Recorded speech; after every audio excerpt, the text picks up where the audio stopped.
పత్తి కొనుగోలుకు ముహూర్తం ఖరారైంది. ఈ నెల 25న పంట కొనుగోలును ప్రారంభించేందుకు ఆదిలాబాద్ జిల్లా కేంద్రంలోని వ్యవసాయ మార్కెట్ యార్డ్ సిద్ధమవుతుంది. ఇందుకు సంబంధించిన ఏర్పాట్లో మార్కెటింగ్ అధికారులు సిబ్బంది నిమగ్నమయ్యారు.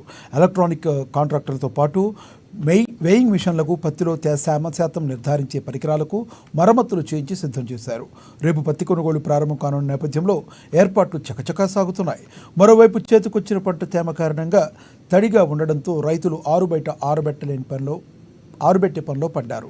మార్కెట్లో నాణ్యమైన పత్తికే మద్దతు ధర దక్కుతుందని మార్కెట్ అధికారులు ప్రచారం నేపథ్యంలో తేమ శాతం తక్కువగా ఉండేలా పత్తిని ఎండబెడుతున్నారు. వాస్తవానికి ఈపాటికే కొనుగోలు ప్రారంభం కావాల్సి ఉండగా ఈసారి వాతావరణ పరిస్థితుల దృష్ట్యా కొంత ఆలస్యమైంది. తెల్ల బంగారం రాకతో రైతుల మొహాల్లో ఆనందం వెల్లివిరుస్తుండగా ఈసారి ఆశించిన మేర దిగుబడి సైతం వస్తుందనే ఆశాభావం కూడా వ్యక్తమవుతుంది.